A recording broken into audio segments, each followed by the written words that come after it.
नमस्कार दोस्तों, मैं विजय मंडरा, सहायक प्राध्यापक राजनीति विज्ञान, शासकीय महाविद्यालय सौंसर, जिला पांडुर्ना, मध्य प्रदेश से आपका हार्दिक स्वागत करता हूं। आइए आज के इस लेक्चर में हम बात करते हैं भारत के विदेश नीति के प्रमुख सिद्धांत एवं उसके निर्धारक तत्वों की। तो आए शुरू करें आज का ये लेक्चर। सबसे पहले हम बात करेंगे हमारे पूरे जो लेक्चर है उसकी अनुक्रमणिका की। अनुक्रमणिका में हम देखेंगे शैक्षणिक अधिगम, फिर हम बात करेंगे उसकी प्रस्तावना की, फिर हम बात करेंगे भारतीय विदेश नीति के सिद्धांत की और भारत की विदेश नीति के सिद्धांत के निर्धारक तत्वों की, और हम बात करेंगे आखिरी में सारांश की। तो इस लेक्चर में हम बहुत सारी जानकारी इसमें हम देखेंगे और मिलेगी। तो आइए शुरू करते हैं। शैक्षणिक अधिगम, इसमें देखना है हमें विदेश नीति क्या है, इसको जानेंगे।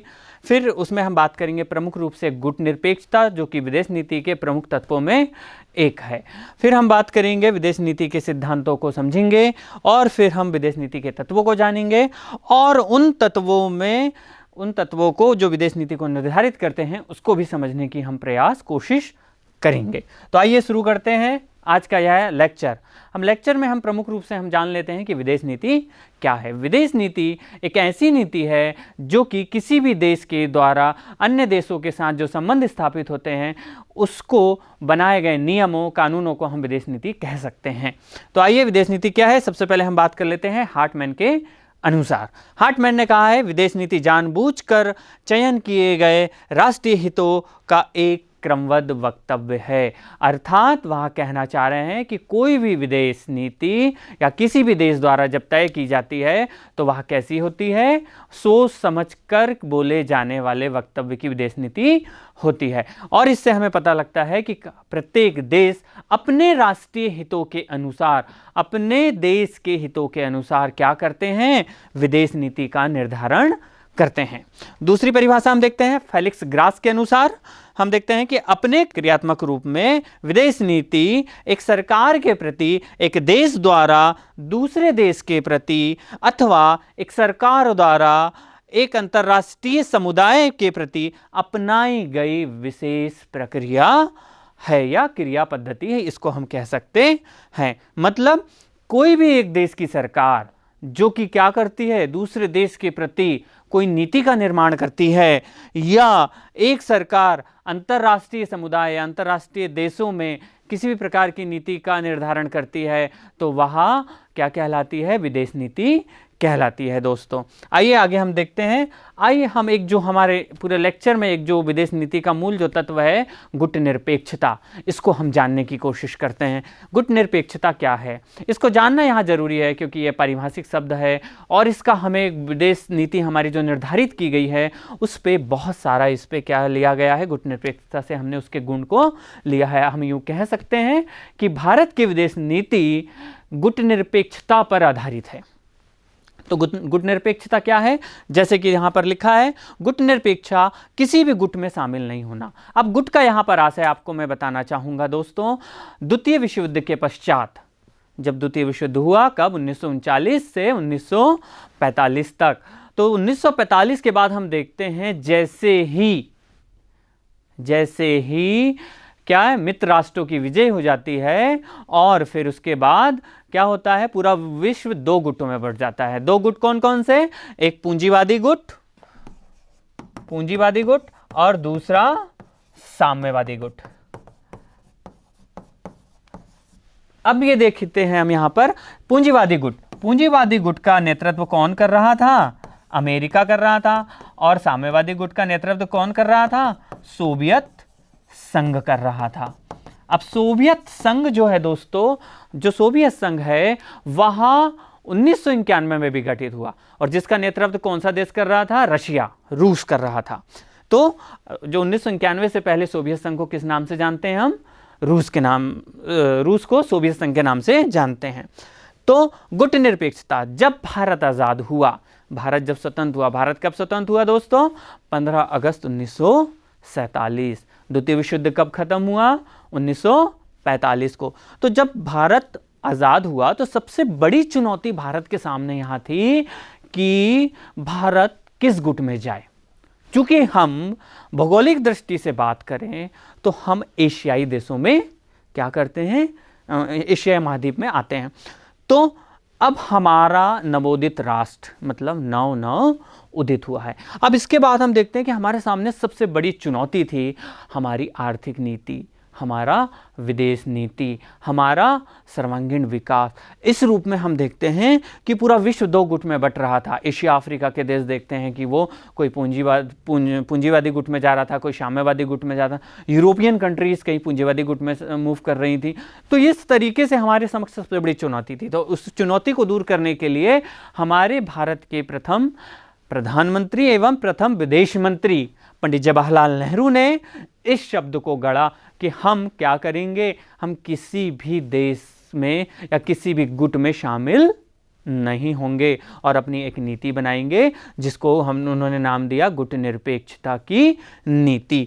अब इसमें अगला हम देखते हैं, दूसरा वाक्य लिखा है तटस्थता बनाए रखना। मतलब हम बाहर से सिर्फ बाहर मतलब दोनों गुटों को हम किसी भी गुट का फेवर नहीं करेंगे, लेकिन हम क्या रहेंगे, हम एक तटस्थ रूप में खड़े रहेंगे। अर्थात हम जरूरत पड़ने पर, अगर किसी भी प्रकार की कोई जरूरत पड़ती है तो जरूरत पड़ने पर क्या कर सकते हैं, हम उसको किसी भी गुट में शामिल हो सकते हैं। अभी हम आगे देखेंगे कि हमने कब और कैसे क्या किया है, उसको मूव किया है।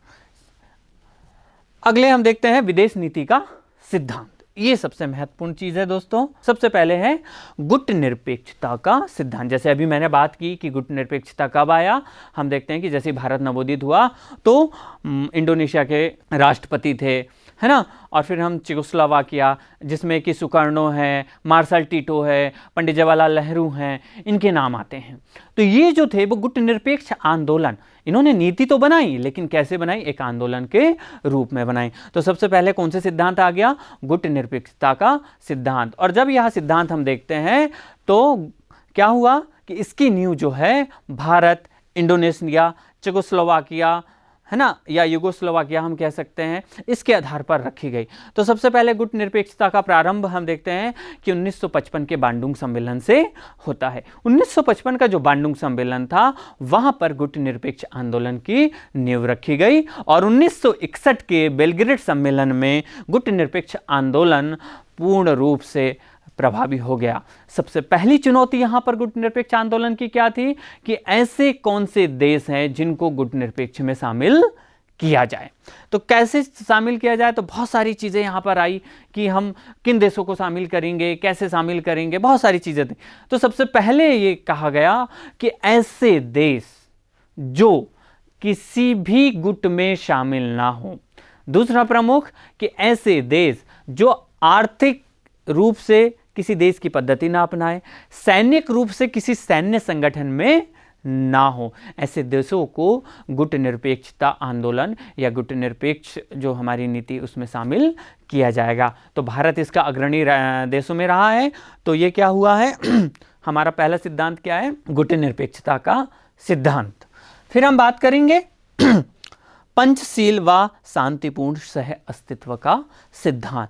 पंचशील का सिद्धांत हम देखते हैं दोस्तों कि भारत ने बौद्ध धर्म से लिया है। ये 5 सील है, 5 प्रकार के सील हैं। हम अभी आगे देखेंगे कि हमेशा एक दूसरे राष्ट्र का सम्मान करना, है ना, संप्रभुता का सम्मान करना, एक दूसरे की सीमा पर हस्तक्षेप नहीं करना, आक्रमण नहीं करना, आर्थिक सहयोग करना, ये बहुत सारी चीज़ें इसमें 5 सील प्रकार के दिया गया है। उसका क्या किया गया है, उसको भारत की गुट निरपेक्षता की नीति पर रखा गया है। आगे हम देखते हैं शांतिपूर्ण सह अस्तित्व का सिद्धांत। मतलब भारत ऐसे देश है जहां पर क्या है, शांति को स्थापित करने के लिए करबद्ध है, प्रयासरत है। भारत जो है कभी भी किसी भी युद्ध में नहीं लड़ा है। हाँ, आपके अंदर प्रश्न आ रहे होंगे कि आप 1962 का युद्ध, हम देखते हैं कि भारत ने 1962 के युद्ध में जवाब दिया था, लड़ा नहीं था। 1965 का युद्ध, उसमें भी जवाब दिया। 1971 का युद्ध, उसमें भी जवाब दिया। और 1999 का युद्ध कारगिल का, उसमें भी जवाब दिया। लेकिन उसने कभी युद्ध की पहल नहीं की। हम यहाँ तक कह सकते हैं कि जो भारत ने 1965, 1971 में पाकिस्तान की सीमा को जीत कर आए थे, उसको भी भारत ने शांतिपूर्ण सहअस्तित्व या शांति के आधार पर उस सीमा क्षेत्र को उस संबंधित देश को दे दिया है। तो यह भी हम यहाँ देखते हैं कि भारत कैसा है, भारत एक ऐसा देश है जो कि पंचशील व शांतिपूर्ण सह अस्तित्व के सिद्धांत पर क्या करता है, पालन करता है, उस पर चलता है। इसलिए हम देखते हैं कि पूरे विश्व में भारत क्या है, एक शांतिपूर्ण सह अस्तित्व का अपना आधार स्तंभ बना हुआ है। और इसी को हम देखते हैं कि जो भारतीय विदेश नीति का जो प्रमुख सिद्धांत है पंचशील, उसको भी किसने, संयुक्त राष्ट्र संघ के भरे मंच में सराहा गया है।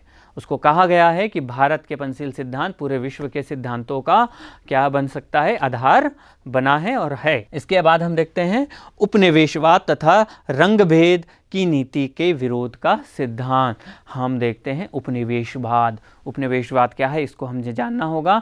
जब कोई देश किसी देश पर क्या, सीधे मतलब सीधे आधिपत्य स्थापित कर ले, जैसे कि भारत पर ब्रिटेन ने क्या कर लिया था, आधिपत्य स्थापित कर लिया था और अपना उपनिवेश बना लिया था। अर्थात भारत ब्रिटेन का कितने वर्षों तक, लगभग 200 वर्षों तक उपनिवेश रहा है। मतलब जब कोई देश किसी देश पर आधिपत्य स्थापित कर लेता है तो वह क्या कहलाता है, उस देश का उपनिवेश देश कहलाता है दोस्तों। ठीक है, इसके बाद हम देखते हैं कि ये उपनिवेशवाद का एक नया स्वरूप सामने आ रहा है, इसको भी हमें जानना बहुत जरूरी है। आज हम देखते हैं कि शायद ही कोई ऐसा देश है जो कि स्वतंत्र नहीं हुआ है। अब स्वतंत्र नहीं हुआ है तो वो क्या उपनिवेश बन सकता है? बिल्कुल बन सकता है। कैसे बनेगा?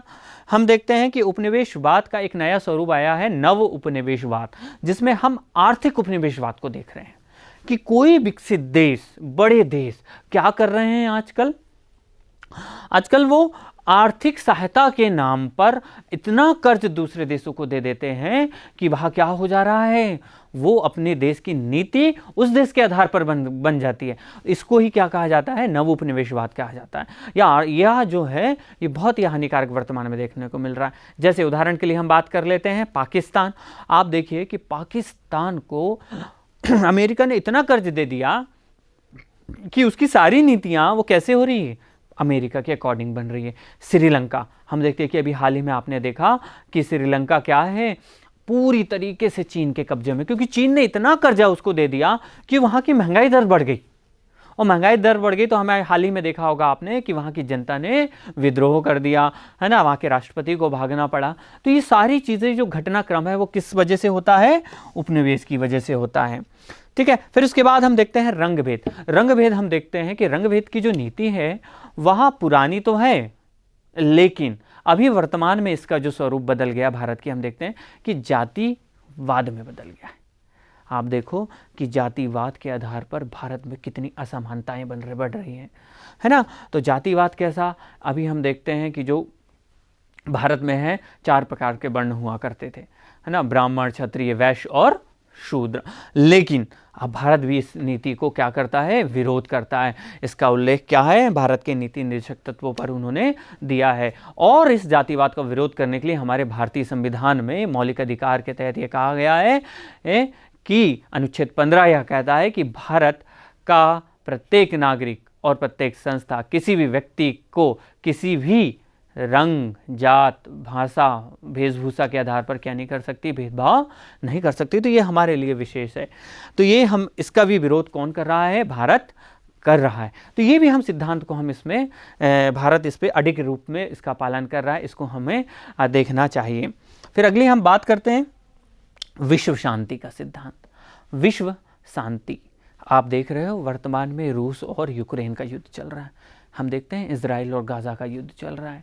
तो ये जो युद्ध चल रहा है तो इस पे भारत हमेशा प्रयासरत रहा है। केवल वर्तमान की हम बात नहीं कर रहे हैं, बल्कि जब से भारत की विदेश नीति का निर्धारण हुआ है उस पर क्या कर रहे हैं, उस पर भारत हमेशा से शांति स्थापित करने का काम कर रहा है। तो शांति कैसे स्थापित होगी भाई दोस्तों, तो शांति कि भारत हमेशा अंतर्राष्ट्रीय मंचों से, चाहे वो संयुक्त राष्ट्र संघ का मंच हो, चाहे WTO का मंच हो, चाहे आसियान हो, सार्क हो, क्षेत्रीय संगठन हो, उसके मंचों पर कैसा बात करता है, वो शांतिपूर्ण सह अस्तित्व की बात करता है कि हमारे भारत के वर्तमान प्रधानमंत्री मोदी जी कहते हैं ना कि भारत एक ऐसा यह देश है जहां युद्ध नहीं बुद्ध जन्मे हैं, बल्कि पूरे विश्व का नेतृत्व भारत करता है और भारत ने हमेशा विश्व शांति के प्रयास के लिए अग्रसर काम किया है। ऐसे में हम देखते हैं कि भारत की जो विश्व की जो संयुक्त राष्ट्र संघ की जो सेना है, शांति सेना, उसमें भारत के अनेक सैनिकों ने अपना योगदान दिया है। तो दोस्तों, हम विदेश नीति के सिद्धांत में आगे देखते हैं गुटनिरपेक्षता का सिद्धांत। सबसे पहले हम बात करेंगे राष्ट्रीय एकता और अखंडता की रक्षा करना। मतलब भारत की जो विदेश नीति है वो कैसी होनी चाहिए? राष्ट्र की एकता और अखंडता को सुनिश्चित करने वाली होनी चाहिए, जिसके लिए चाहे हमें बहुत अधिकतम प्रयास करने पड़े। अभी आपने देखा होगा हाल ही में भारत ने जम्मू कश्मीर का जो 370 का जो हिस्सा था वो विशेष राज्य का दर्जा को हटाकर भारत में पूर्ण रूप से उसको राज्य बना लिया है ना। पूर्ण रूप से राज्य नहीं, अभी केंद्र शासित प्रदेश है, लेकिन वो बन जाएगा। तो ये सारी चीज़ें अखंडता को सुनिश्चित करने के लिए की जा रही है कि भारत हमेशा एकता में बना रहे, राष्ट्र की एकता में वो सुनिश्चित रहे। फिर हम देखते हैं अगला, आर्थिक स्थिति के माध्यम से अपना विकास करना। भारत क्या कर रहा है कि जो भारत की आर्थिक स्थिति है उसके माध्यम से अपना विकास। हम देखते हैं कि किसी भी देश की विदेश नीति किसी भी देश की आर्थिक नीति पर निर्भर करती है कि आर्थिक नीति कैसी है और वो नीति के माध्यम से कि कैसे भारत का क्या हो सकता है, विकास हो सकता है।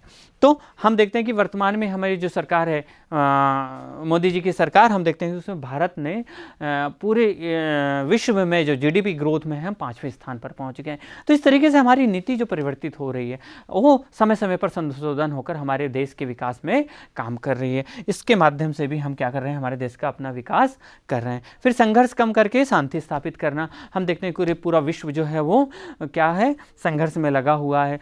चाहे वो रूस यूक्रेन के साथ आक्रमण कर रहा हो, इजराइल गाजा के साथ कर रहा हो, या चीन भारत के क्षेत्रों में अपना आधिपत्य स्थापित करने की कोशिश कर रहा हो। हम देखो हाल ही में चीन के सामने लद्दाख की कुछ सीमाओं पर अपना क्या वर्चस्व स्थापित किया। उन्होंने कहा कि ये मेरा स्थान है।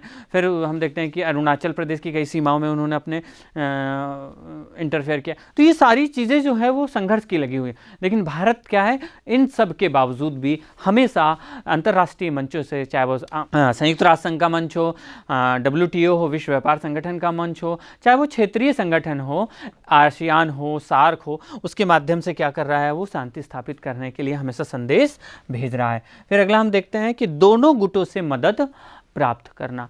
भारत क्या कर रहा है, गुटनिरपेक्षता तो अपनाया है, बट जब भी उसको जरूरत पड़ी उसने दोनों गुट अभी हमने पिछली स्लाइड में देखा कौन कौन से गुट, पूंजीवादी गुट और साम्यवादी गुट। पूंजीवादी गुट का नेतृत्व कौन कर रहा था, अमेरिका, और अब साम्यवादी गुट का नेतृत्व कर रहा था रूस, सोवियत संघ कह लें। हम देखते हैं कि सोवियत संघ का 1991 में विघटन हो गया और उसके कारण ही क्या हुआ, वहाँ रूस उसका एक प्रमुख देश के रूप में उभरकर सामने आया।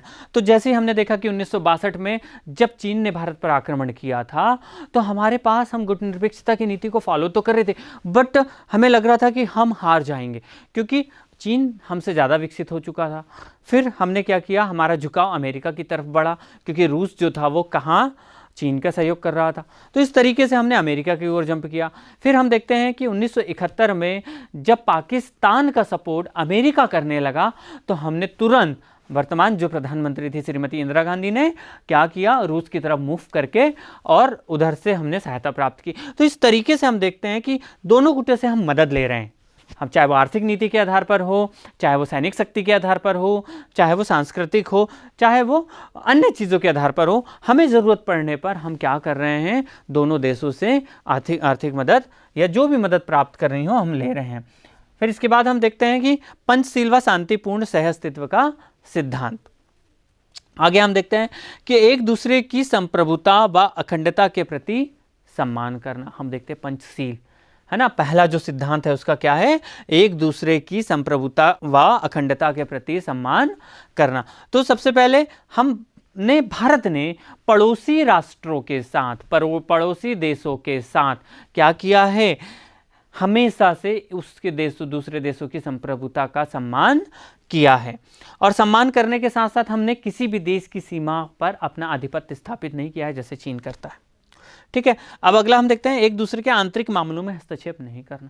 हमने कभी भी किसी भी देश के, चाहे वो पड़ोसी राष्ट्र हो या अन्य यूरोपियन राष्ट्र हो, एशिया द्वीप के राष्ट्र हो या अन्य राष्ट्रों के साथ, हमने किसी भी देश के साथ क्या नहीं किया है, उसके आंतरिक मामलों में हस्तक्षेप नहीं किया है। ये हमारे सिद्धांतों में है। फिर अगला हम देख लेते हैं परस्पर अनाक्रमण की नीति को अपनाना। मतलब हमने कभी भी किसी भी देश पर युद्ध करने या आक्रमण करने की प्राथमिकता दर्ज नहीं की है, हमने कोशिश भी नहीं की, क्योंकि हम पंचशील के सिद्धांत पर काम कर रहे हैं, है ना। और उन सिद्धांतों पर काम करते करते हमने क्या किया, हमेशा अपने सिद्धांत को अडिग रहा है और हमने सिद्धांत मानने के लिए हमेशा प्रयासरत रहे हैं। तो हमने किसी भी देश पर आक्रमण नहीं किया, लेकिन हमने ये जरूर किया है कि जब भी कोई देश हमारे देश पर आक्रमण करा है या किया है तो हमने उसका जवाब दिया। ये आक्रमण करने में नहीं आता है, वो जवाब देने में आता है, क्योंकि हमें तो राष्ट्र की एकता बनाए रखनी है, अखंडता को सुनिश्चित करना है। तो ये सारी चीजें हैं। फिर अगला हम देख लेते हैं समानता और परस्पर लाभ के सिद्धांतों पर दृढ़ रहना। मतलब हमने हमेशा इक्वलिटी, समानता पर है, हमने किसी भी धर्म, जाति, वंश के आधार पर भेदभाव नहीं किया है। फिर हम देखते हैं कि हमने किसी भी देश के साथ भेदभाव नहीं किया है। हमको लगता है कि वह देश हमारे लिए बहुत अच्छा है या वह देश की नीति बहुत अच्छी है, ये सारी चीज़ें अच्छी, तो हमने इक्वलिटी बनाए रखी है। फिर हमने परस्पर लाभ के सिद्धांत, मतलब जो देश से हमें लाभ मिले या हम उसको लाभ पहुंचा सके। अभी हमने देखा कि बांग्लादेश में हमने आर्थिक मदद की है, श्रीलंका में हमने आर्थिक मदद की है, नेपाल को हम हमेशा, भूटान को हम हमेशा आर्थिक मदद करते। तो ये सारी जो चीज़ें हैं वो हम किस पर काम कर रहे हैं, पंचशील के सिद्धांत पर काम कर रहे हैं। और हम एक दूसरे से हमेशा क्या करते रहते हैं, संधि समझौतों के माध्यम से लाभ प्राप्त करते रहते हैं। अगला हम देख लेते हैं शांतिपूर्ण सहअस्तित्व तथा आर्थिक सहयोग हेतु प्रयास करना। हमेशा से हम शांतिपूर्ण सहअस्तित्व की भावना पर काम करते हैं और हमेशा एक दूसरे का आर्थिक सहयोग करने की बात करते रहते हैं।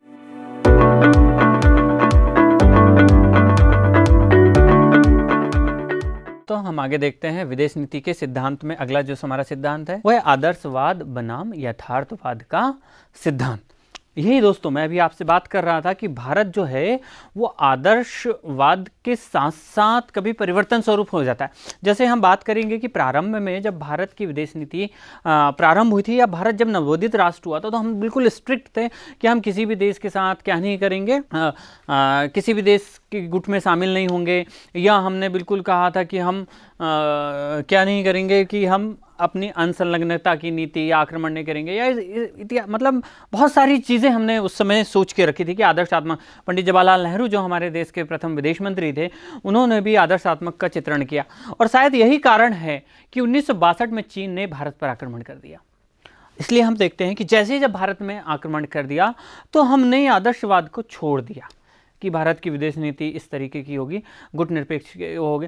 तो हमने छोड़कर कहाँ हमारा झुकाव किधर हो गया था, अमेरिका की तरफ हो गया। फिर यही हम देखते हैं कि जब 1971 में पाकिस्तान ने भारत पर आक्रमण किया और जब पाकिस्तान का सहयोग अमेरिका ने करने लगा तो हम रूस की तरफ मूव कर गए। तो ये हम समय समय पर यथार्थवाद की ओर आगे बढ़ जाते हैं। यही हमारा कारण है कि हमारी जो विदेश नीति है वो परिवर्तनशील नीति के रूप में सामने आती है। अगला हम देखते हैं गुजराल सिद्धांत, है ना। I.K. गुजराल, इंद्र कुमार गुजराल। हम देखते हैं कि इन्होंने जब 1996 में 13 राजनीतिक दलों को मिलकर सरकार बनाई, तो हम देखते हैं कि सबसे पहला काम इन्होंने किया था कि पड़ोसी देशों से अच्छे संबंध स्थापित करना। फिर हम देखते हैं कि पड़ोसी देश में हमारे कौन हैं, पाकिस्तान है, नेपाल है, भूटान है, अफगानिस्तान है, श्रीलंका है, मालदीव है। इनके सारे देशों के साथ हमने क्या किया है, अच्छे संबंध स्थापित करने का काम किया है। तो ये जो गुजराल सिद्धांत है, ये एक ऐसा सिद्धांत साबित हुआ कि जिससे भारत एक अच्छा विकसित राष्ट्र बन सके। और इसलिए हम देखते हैं कि इसी सिद्धांत को जो हमारे अगले जो भारतीय जनता पार्टी ने जो गठबंधन सरकार बनाई थी, जिसमें कि अटल बिहारी वाजपेयी जी थे, उन्होंने भी इसी सिद्धांत को आगे बढ़ाया। फिर उसको सिद्धांत को आगे बढ़ाया मनमोहन सरकार ने भी इसको आगे बढ़ाया। फिर वर्तमान जो सरकार है हम देखते हैं वहाँ भी इस सिद्धांत के आधार पर पड़ोसी राष्ट्रों के साथ अच्छी नीति अपनाने का काम कर रही है। फिर इसके बाद हम देखते हैं अगला परमाणु नीति। अब इसको हम दो तरीके से भी बोल सकते हैं, परमाणु नीति या निःशस्त्रीकरण की नीति। परमाणु नीति हमने इसलिए यहाँ पर इसको रखा है क्योंकि परमाणु नीति में मतलब हमने भी परमाणु अस्त्र शस्त्रों का निर्माण किया है। बिल्कुल बेशक किया है। हम निशस्त्रीकरण के फेवर में रहे हैं हमेशा। भारत जो है एनपीटी जो संधि है, सीटीपीटी संधि है, हमेशा इसका विरोध करते रहा है। उसमें हमेशा उससे कहा है कि भाई अब आप जब संधि में एक्चुअल उसका एजेंडा जो अप्लाई नहीं कर रहे हो देशों के साथ, तो वो कैसे एक नीति या वो सही साबित होगा। इसलिए भारत ने इन दोनों संधियों में, चाहे वो परमाणु अप्रसार संधि हो, चाहे वो सीटीपीटी हो, इन दोनों संधियों को क्या कर दिया, हस्ताक्षर करने से मना कर दिया कि उसका सही पालन नहीं हो रहा। लेकिन वैश्विक तौर पर भारत को एक सशक्त राष्ट्र बनाने के लिए, सशक्त देश बनाने के लिए ये जरूरी था कि भारत परमाणु परीक्षण करे। इससे दूसरे देशों को ये लगे कि भारत भी क्या है, परमाणु शक्तिशाली राष्ट्रों में शामिल है। इसलिए हमने 1999 में हम देखते हैं कि भारत ने परमाणु परीक्षण कर पूरे विश्व को ये दिखा दिया कि हम भी तकनीक के रूप में किसी से कम नहीं हैं। अगर कोई देश हमारे देश पर कुदृष्टि रखता है या वो नज़र रखता है, हमारे देश पर आधिपत्य स्थापित करना चाहता है, तो हम उसका जवाब दे सकते हैं। दोस्तों आइए अगले हम बात करते हैं। ये तो थे हमारे भारतीय विदेश नीति के क्या सिद्धांत थे कि किन किन सिद्धांतों पर भारत की विदेश नीति टिकी हुई थी, अडिग है और आज भी वो काम कर रही है। अगला हम देखते हैं भारत की विदेश नीति के निर्धारक तत्व। अब वह ऐसे तत्व जो कि किसी भी देश की नीति को निर्धारित करते हैं, ऐसे तत्वों को हम आगे देखेंगे कि भारत के ऐसे कौन से तत्व हैं जो कि भारत की विदेश नीति को निर्धारित करने का काम करते हैं। तो सबसे पहला भौगोलिक तत्व। सबसे पहला कौन सा तत्व है दोस्तों? भौगोलिकता, भूगोल। नेपोलियन ने कहा था किसी भी देश की विदेश नीति उसके भौगोलिक क्षेत्र से क्या करती है, निर्धारित होती है। अब भौगोलिक तौर पर अभी हम इसको और आगे अभी समझेंगे कि कैसे कैसे वो सारी चीज़ें होती है। कि हम देखते हैं कि बहुत सारी जो कंट्रीज़ हैं, लाइक दैट के हम देखते हैं अरब कंट्रीज़, यूरोपियन कंट्रीज़। अरब में हम देखते हैं कि जो कच्चा तेल निकालते हैं, पेट्रोल निर्यात कंट्रीज़ है ना, वो कंट्री क्या कर रही है, अपनी भौगोलिक मतलब भौगोलिक संसाधन के आधार पर अपनी नीतियों का निर्धारण कर रही है। और हम देखते हैं कि पूरे विश्व में अगर सबसे ज़्यादा तेल अगर निर्यात किया जा रहा है तो वो अरब कंट्रीज से किया जा रहा है और नीति भी अपने अकॉर्डिंग वो बनाते हैं। ठीक है, अगला है हमारा तत्व आर्थिक तत्व, है ना, इकोनॉमिकल, कि हम कैसे आर्थिक रूप से सशक्त हैं, उसके आधार पर भी विदेश नीति का निर्धारण किया जा सकता है। बिल्कुल तो सही है। फिर अगला हम देखते हैं सैनिक तत्व, कि किस देश की सेना कितनी शक्तिशाली है और उसके पास कितने वेपन्स जो हैं वो नई तकनीक के हैं और कितनी उसकी इंटेलिजेंसी है, इस पर भी किसी भी देश की विदेश नीति निर्धारित करती है। उदाहरण के लिए आप देखो अमेरिका की विदेश नीति। अमेरिका में हम देखते हैं कि जो FBI है या वहाँ की जो खुफिया एजेंसियाँ हैं, आप देखो कि वो दूसरे देश में, अभी आपने देखा होगा कि जब ओबामा ने ओसामा बिन लादेन को मारा था, तो आप देखिए कि उन्होंने कहाँ से बैठकर, वो अमेरिका से उन्होंने बैठकर ये देख लिया कि ओसामा बिन लादेन कहाँ पर है, किस जगह पर है। अभी आप देखो कि इजराइल ने, है ना, किसको, जो हमारा तालिबान है या उसके कुछ खुफिया जो आतंकवादी जैसे संगठन, उसमें उन्होंने मतलब जो तंत्र जो सेनाओं का है वो सेना निर्धारित करती है कि उसकी विदेश नीति कैसी होनी चाहिए या उसकी विदेश नीति कैसे निर्धारित होती है, उसको वो शामिल करता है।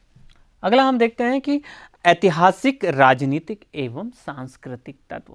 ऐतिहासिक मतलब इतिहास कैसा है उस देश का, राजनीतिक मतलब राजनीति रूप से वह देश कितना सशक्त है, इस पर भी वो होगी बात करते हैं, है ना। और सांस्कृतिक मतलब हमारा जो कल्चर है वह कैसा है, इस पर भी हमारी विदेश नीति क्या होती है, निर्धारित करने का काम करती है। आगे हम इस पर आगे देख रहे हैं एक एक फैक्टर में। सबसे पहले हम देख लेते हैं भौगोलिक तत्व।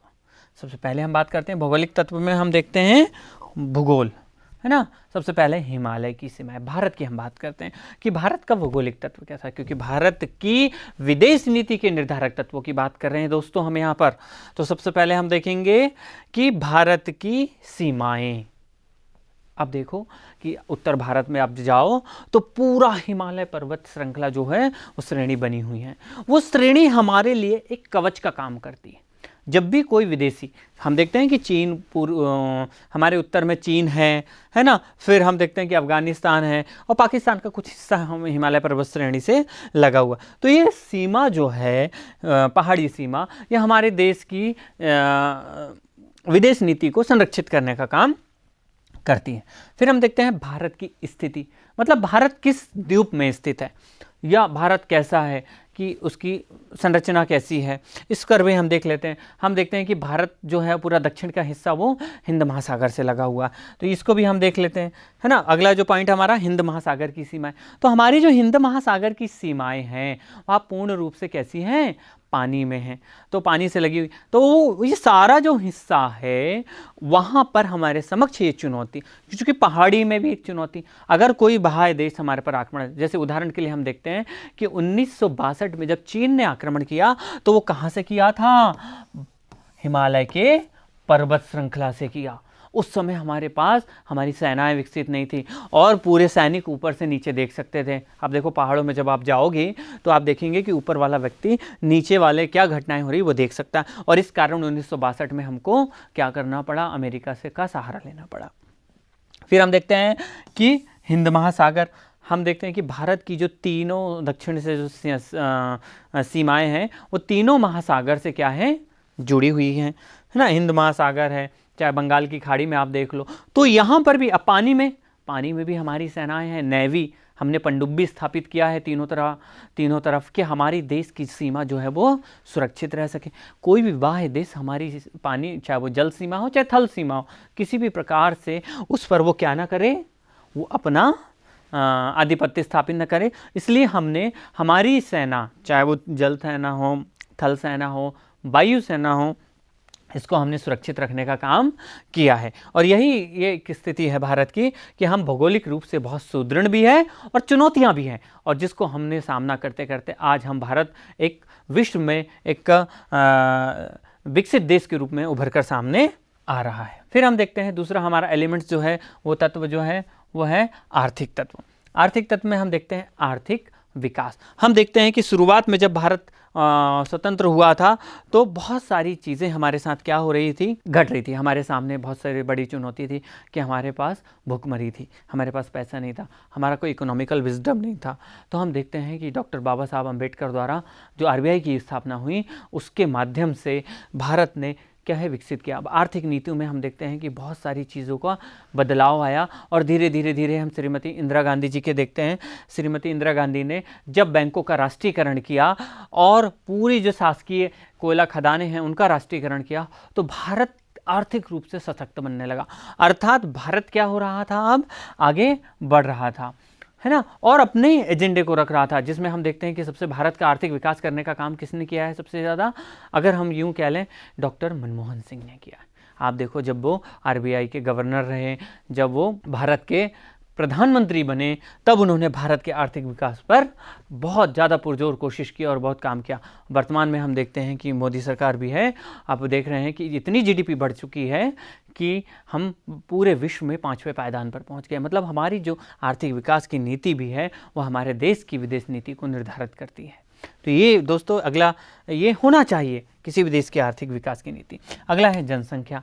हमारे पास विश्व में हम दूसरे नंबर पर सबसे बड़े जनसंख्या वाले देश में हैं। अब जनसंख्या वाले देश में है, बड़ा देश है, फिर हम कहते हैं कि हम विकसित नहीं, विकासशील, लेकिन यहाँ पर जनसंख्या हमारी कमजोरी नहीं बल्कि हमारी ताकत के रूप में काम कर रही है। क्यों? क्योंकि हमारी ताकत जो है वो जनता ही है। वो जितना ज़्यादा कंज्यूम करेगी उतना ज़्यादा व्यापार बढ़ेगा। आप देखिए कि पूरे विश्व भारत को एक बाजार की दृष्टि से देख रहा है, भारत को एक व्यापार की दृष्टि से देख रहा है, ताकि भारत क्या कर सके, विकसित। चूंकि बाहर से अगर विदेशी व्यापार आएगा तो भारत में विदेशी पूंजी आएगी, भारत का आर्थिक विकास होगा। तो हमारी जनसंख्या और साथ ही भारत की जो जनसंख्या में 60%, लगभग 60% हिस्सा जो है वो युवाओं का है। तो जब वो युवाओं का जब हिस्सा है तो हमारे युवा स्वरोजगार के लिए आगे बढ़ रहा है, तो ये सशक्त रूह हो रहे हैं हम लोग। तो हमारी जनसंख्या हमारी कमजोरी नहीं बल्कि हमारी ताकत बनकर उभर रही है। फिर अगला हम देखते हैं विकसित राष्ट्रों पर आर्थिक निर्भरता। भारत कभी भी किसी भी देश पर निर्भर नहीं रहा है। हम ये देखते हैं कि भारत आज भी आप बात करोगे तो भारत जब कच्चा तेल बाहर से बुलाता है तो उसको रिफाइन करके पेट्रोल के माध्यम से पूरे विश्व को बेचता है, सेल कर रहा है। मतलब हमारी निर्यात की ताकतें बढ़ी हैं, हमारी आर्थिक शक्तियाँ बड़ी है, हमारे पास प्राकृतिक संसाधन है, ऐसे संसाधन है जिससे कि हम विदेशों में निर्यात कर रहे हैं, है ना। तो आप देखो कि विकसित राष्ट्रों पर हमारी निर्भरता कैसी हो गई है, बिल्कुल कम होते नज़र आ रही है। तो ये सारी चीज़ें, जो तत्व हैं, ये सारे कैसे हैं, हमारे विदेश नीति को निर्धारित कर रहे हैं। अगला है प्राकृतिक संसाधन। हम देखते हैं कि प्रकृति संसाधन हमारे पास क्या है, खनिज पदार्थ है, हमारे पास कच्चा तेल भी निकलता है, हमारे पास हम देखते हैं कि फसलें हैं, हमारी सारी जो प्राकृतिक संसाधन हैं, यूरेनियम से लेके हमारे पास सोने की, ये सारी चीज़ें हमारी क्या बन चुकी हैं, हमारी ताकत बन गई है। और ये ताकत बनने के साथ साथ हम जिस देश के साथ जिस तरीके से हम नीति को निर्धारित करते हैं, वो उसे हमें स्वीकारना पड़ता है, क्योंकि भारत किसी भी देश पर क्या नहीं है, निर्भर नहीं है, बल्कि वो आंतरिक रूप से सशक्त है, बल्कि एक ऐसा देश है जो कि दूसरे देशों को भी क्या करता है, मदद करता है। चाहे वो अफगानिस्तान हो, चाहे वो बांग्लादेश ही क्यों ना हो, हम हमेशा दूसरे देशों की मदद करने के लिए तत्पर रहते हैं। अभी हाल ही में देखा होगा आपने, श्रीलंका में आर्थिक मंदी आ गई थी। आर्थिक मंदी क्यों आ गई, इतनी भीषण आर्थिक मंदी आ गई कि महंगाई, पेट्रोल वहाँ 200 पार हो गया। ऐसा कैसे हो गया, तो वहाँ का प्राकृतिक संसाधन का हम देखते हैं कि वहाँ का सबसे ज़्यादा जो कल्चर है, वो सारी चीज़ें वहाँ पर समुद्र से लगा हुआ है, वहाँ पर किसानी जो खेती का ज़मीनें हैं वो कम। तो ये तरीके ये भारत में नहीं है, क्योंकि भारत क्षेत्रफल की दृष्टि से भी काफ़ी बड़ा समृद्ध है और प्राकृतिक संसाधन से भी समृद्ध है। तो ये हमारे लिए बहुत अच्छी बात है। फिर हम देखते हैं अगला जो हमारा एलिमेंट्स है, ऐतिहासिक, राजनीतिक एवं सांस्कृतिक तत्व। सबसे पहला हमारा इतिहास। आप देखोगे कि भारत हमेशा से बड़ा राष्ट्र रहा है, अग्रणी राष्ट्र रहा है देशों में। आप देखोगे कि भारत एक समय था सोने की चिड़िया कहा जाता था। हम देखते हैं कि भारत ने हमेशा उपनिवेशवाद, साम्राज्यवाद, है ना, इसका विरोध किया है। अब इसका विरोध किया है तो क्या होगा, तो हमारे साथ हम देखते हैं कि हमारे जो इतिहास रहा है वो हमेशा से सरल, सहज और शांतिपूर्ण रहा है। हमने कभी भी किसी भी देश पर आक्रमण नहीं किया है, बल्कि अन्य देशों ने हमारे पर, चाहे वो अंग्रेज हो, चाहे वो फ्रेंच हो, चाहे वो डच हो, है ना, और चाहे मुगल ही क्यों ना हो, सभी ने भारत पर आक्रमण करके भारत की संस्कृति को मिश्रण संस्कृति बना दिया है। और यही कारण है कि भारत आज मिश्रित संस्कृति के रूप में पूरे विश्व में जाना जाता है, पूरे विश्व में माना जाता है कि विविधताओं में एकता किसको कहते हैं, उसका उदाहरण वो पूरे विश्व में भारत को देते हैं। तो ये भी हमारे देश की नीति निर्धारित करने के लिए सबसे प्रमुख कारक के रूप में सामने आता है। फिर दूसरा है राजनीतिक तत्व। किसी भी देश को विदेश नीति को निर्धारित करने के लिए वहाँ की राजनीति चाहे महत्वपूर्ण होती है, चाहे वो नेता के माध्यम से हो, चाहे वहाँ के पॉलिसी मेकर के माध्यम से हो। हम देखते हैं कि भारत के जो राजनीतिज्ञ हैं, हम चाहे वो हम शुरू में ही ले लें, सरदार वल्लभ भाई पटेल हो, पंडित जवाहरलाल नेहरू हो, डॉक्टर B.R. अम्बेडकर हो, है ना, ये इन्होंने जो नीति की शुरुआत की, उन्होंने जो आगे बढ़ाया, उसको हम देखते हैं कि पूरे जो हमारे जितनी भी सरकारें आई हैं, जितने भी नेता रहे, उन्होंने सभी ने भारत की विदेश नीति को निर्धारित करने में और सुदृढ़ करने में काम करा। इसके लिए सबसे महत्वपूर्ण जरूरी है कि भारत जो हो वो राजनीतिक रूप से सशक्त हो, अर्थात स्थिर सरकारें हो। हम देखते हैं कि 1951 से लेके 1977 तक बिल्कुल भारत एक वर्चस्व, या हम यूँ कह लें कि कांग्रेस का वर्चस्व रहा। फिर हम देखते हैं कि 1977 में पहली बार प्रदेशों में मिलीजुली सरकारें आई। तो जब मिलीजुली सरकारें आई तो क्या हुआ, मिलीजुली सरकारें आई तो अस्थिर का दौर। हम देखते हैं दोस्तों कि जो विकास का दौर है वो तब होता है जब राजनीतिक स्थिरता बनी होती है। फिर हम देखते हैं कि 1990 से लेकर 99 तक का जो दौर था वो राजनीतिक अस्थिरता का दौर था। उस समय आप देखिए लगभग 5 से 6 प्रधानमंत्री बदल चुके थे भारत के, है ना, पीवी नरसिम्हा राव हो, HD देवगौड़ा हो, अटल बिहारी वाजपेयी हो, है ना, ये बहुत सारे जो प्रधानमंत्री थे। राजनीतिक अस्थिरता किसी ने, मान लिया अटल बिहारी वाजपेयी जी की 13 दिन की सरकारें थीं। तो ये सारी चीज़ें क्या करती है, विदेश नीति को निर्धारित करने के लिए महत्वपूर्ण होती है। वही हम देखते हैं कि जैसे फिर हम देखते हैं कि 1999 से 2000 जब गठबंधन की सरकार में स्थिरता आई तो भारत की विदेश नीति सशक्त बनी। ठीक है, फिर सशक्त बनी तो हमने परमाणु परीक्षण किए और बहुत सारी चीज़ें हुई। फिर हम देखते हैं कि UPA सरकार बनी। UPA सरकार में भी हम देखते हैं कि भारत की आर्थिक स्थिति और विदेश नीति कैसी रही, स्थिर रही और हमेशा विकास की ओर आगे बढ़ी।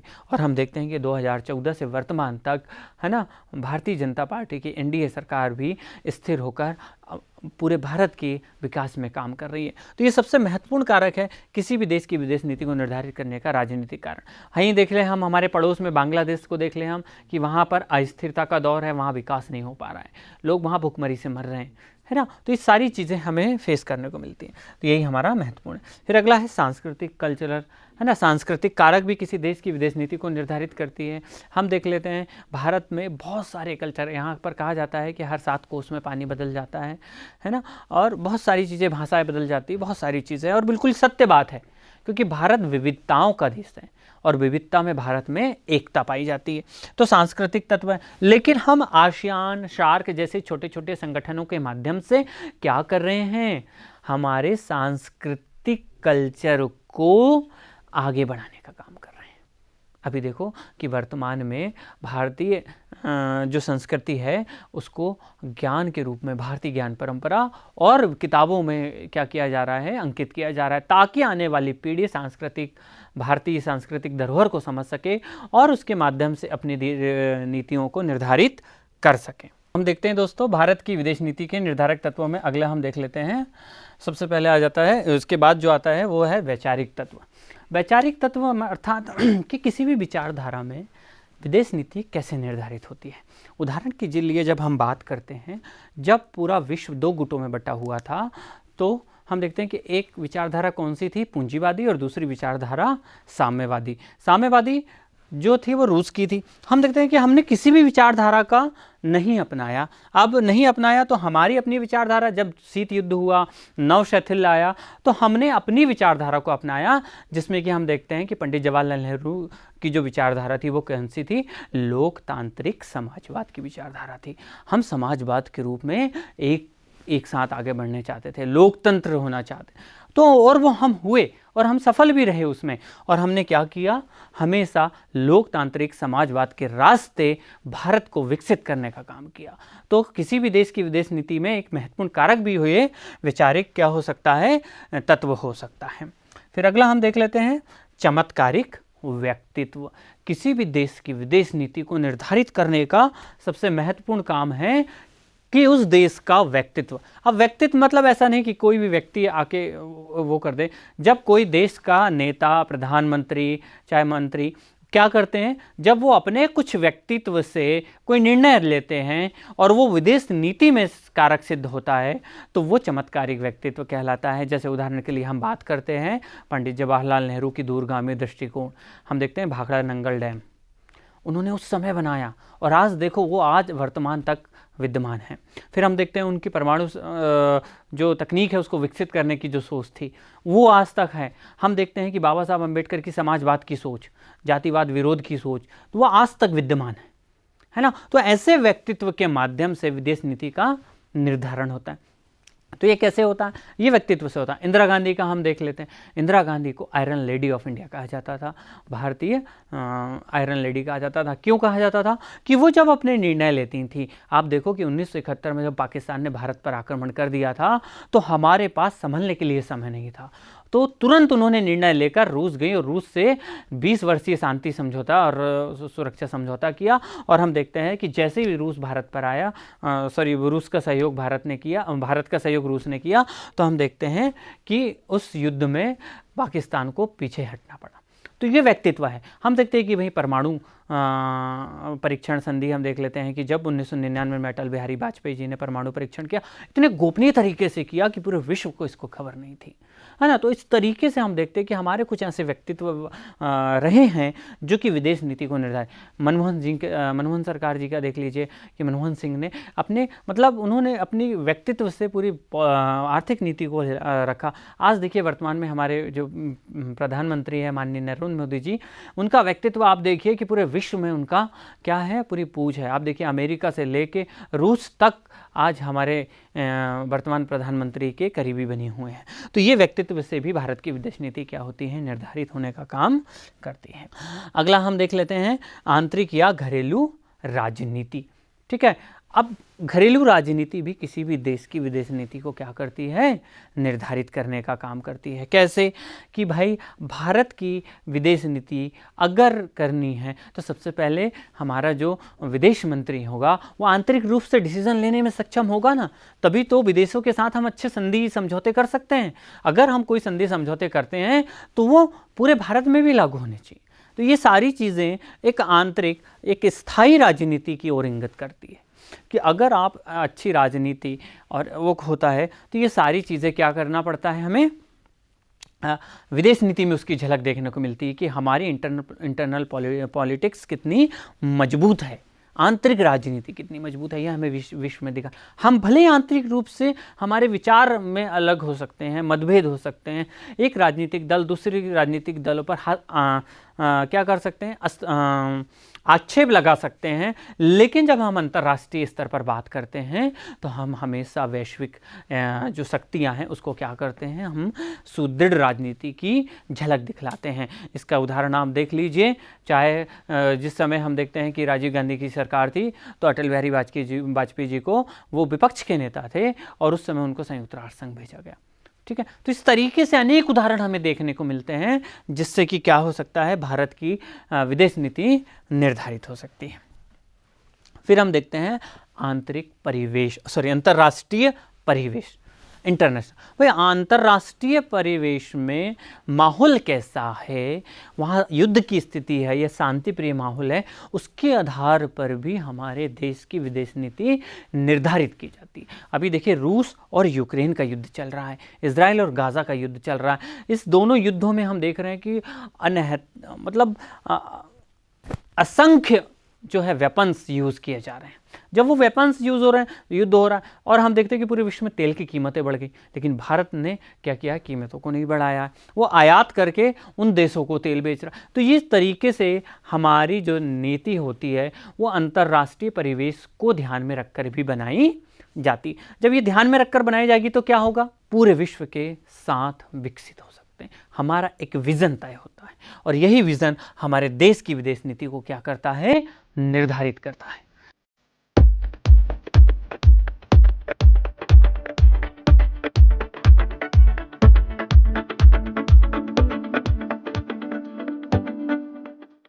तो ये था हमारा भारतीय विदेश नीति के निर्धारक तत्वों का विश्लेषण। आइए हम देख लेते हैं निष्कर्ष कि हमने कहाँ कहाँ पहुँचे। सबसे पहले हम बात करते हैं भारत की विदेश नीति पर कुछ घरेलू और कुछ बाहरी तत्वों का भी क्या है, प्रभाव है। हम देखते हैं कि घरेलू तत्व तो है ही हैं, जैसे उदाहरण के लिए हमने बहुत सारी चीज़ें देखी, इंटरनल पॉलिटिक्स, इंटरनल जो हमारे व्यक्तित्व हैं उनको हमने देखा। फिर हम बाह्य जो हैं हम देखते हैं, बाह्य रूप से हमारे ऊपर संयुक्त राष्ट्र संघ भी हमें नज़र रखता है, और ये बहुत सारी चीज़ें, चाहे वो UN हो, WTO हो, आसियान हो, सार्क हो, या हम यूँ कह लें कि अमेरिका, रूस, ये कुछ भी कोई भी बाहरी तत्व हैं, इसको भी ध्यान में रख के ही भारत पर क्या है, भारत पर इसका प्रभाव पड़ता है। कई बार हम देखते हैं कि हमें आर्थिक मंचों से या वैश्विक मंचों पर हमारी नीति को माना जाता है, तो ये हमारे लिए बहुत गौरव की बात होती है। फिर हम देखते हैं विकसित राष्ट्रों पर आर्थिक निर्भरता बढ़ती जाती है। हमने देखा कि आर्थिक निर्भरता कम होती है, तो हमारे भारत की विदेश नीति हम देखते हैं कि जब वो विकसित हुई तो वैश्विक और विकसित राष्ट्रों पर, जैसे विकसित राष्ट्र कौन कौन से हो सकते हैं, अभी बहुत सारे यूरोपियन कंट्रीज़ है जिसमें ब्रिटेन हो, फ्रांस है, जर्मनी है, अमेरिका है, रसिया है, तो ये सारे विकसित राष्ट्रों पर जो आर्थिक निर्भरता है हमारी, वो क्या होते जा रही है, कम होते जा रही है, और हम आंतरिक रूप से या स्वावलंबी रूप से हम सशक्त बन रहे हैं, और हम इतना अब उत्पादन कर रहे हैं कि हम विदेशों में भी निर्यात कर रहे हैं। यह हमारे लिए बहुत क्या है, गौरव की बात है। फिर हम देखते हैं अगला, संयुक्त राष्ट्र संघ के आदर्शों का सम्मान करना। भारत हमेशा से संयुक्त राष्ट्र संघों के क्या है, आदर्शों का सम्मान करता रहा है, जैसे कि हम देखते हैं कि अंतर्राष्ट्रीय शांति व्यवस्था स्थापित करना, है ना, एक दूसरे के प्रति संप्रभुता का सम्मान करना, अखंडता की रक्षा करना, ये इत्यादि तरीके से हमने संयुक्त राष्ट्र संघ द्वारा जो भी नियम लाए गए, चूँकि अब भारत जो संयुक्त राष्ट्र संघ का क्या है, एक सदस्य के रूप में काम करता है, तो वो सारे जो आदर्श हैं संयुक्त राष्ट्र संघ के, वो कौन मानता है, भारत मानता है। फिर हम देखते हैं पंचशील और शांतिपूर्ण सहअस्तित्व के सिद्धांत को प्रमुखता, है ना। तो ये भारत जो है वो हमेशा से पंचशील और शांतिपूर्ण सहअस्तित्व सिद्धांतों के आधार पर क्या है, उसके सिद्धांत पर को प्रमुख रूप से आगे रखकर काम करता है या विदेश नीति को निर्धारित करता है। यह हमारे लिए बड़ा गौरव का विषय के रूप में हमें मिलता है। तो ये था हमारा पूरा लेक्चर दोस्तों। अब इसके पश्चात हम देखते हैं कि आइए आपने कितना सीखा, कितना जाना। इसके लिए हम मूल्यांकन करने की कोशिश करते हैं, और आप कोशिश करें आप भी कि आपने इस लेक्चर से क्या सीखा, इसका मूल्यांकन आप स्वमूल्यांकन करें। आइए पहले प्रश्न की ओर हम बढ़ते हैं। हमारा सबसे पहला प्रश्न है, किसी भी देश की विदेश नीति के निर्धारण पर निम्न में से किस तत्व का प्रभाव पड़ता है। दोस्तों ध्यान दीजिए, किस तत्व का प्रभाव पड़ेगा। सबसे पहला है ऐतिहासिक परंपराएं, विचारधाराएं या बाह्य परिवेश। बिल्कुल सही सोचा आपने। कौन सा तत्व है? उपरोक्त सभी। ये तीनों तत्व भारत की विदेश नीति के निर्धारण पर अत्यधिक क्या करती है? प्रभाव डाल। अगला प्रश्न दोस्तों हमारा कि निम्न में से कौन गुट निरपेक्षता के संस्थापकों में से नहीं है? चर्चिल है, पंडित जवाहरलाल नेहरू है, सुकर्णो है, नासिर है। इसकी बात हमने की थी शुरू के लेक्चरों में, आपको अगर ध्यान से देखा होगा तो समझ में आएगा। तो कौन है? बिल्कुल सही, चर्चिल है। अगला प्रश्न हम देखते हैं कि पंचशील के सिद्धांतों का प्रतिपादन किस वर्ष हुआ। ये पता होना चाहिए, क्योंकि हमारा जो विदेश नीति का जो मूल आधार है वो पंचशील सिद्धांत ही है। तो कब हुआ था? बिल्कुल सही सोच रहे हैं आप, 1954 में हुआ था पंचशील सिद्धांतों का प्रतिपादन। किसने किया था? पंडित जवाहरलाल नेहरू जी ने। अगला हमारा और अंतिम प्रश्न दोस्तों, किसे भारतीय विदेश नीति का शिल्पकार, अभियंता या दार्शनिक कहा जाता है? बहुत याद होना चाहिए आपको, किसे कहा जाता है? बिल्कुल सही, पंडित जवाहरलाल नेहरू को क्या कहा जाता है?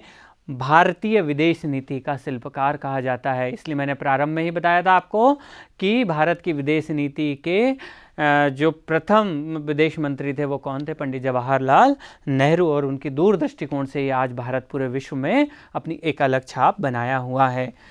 तो ये था हमारा लेक्चर। बहुत बहुत धन्यवाद दोस्तों आपका, आपने हमारा लेक्चर सुना, इसके लिए बहुत धन्यवाद।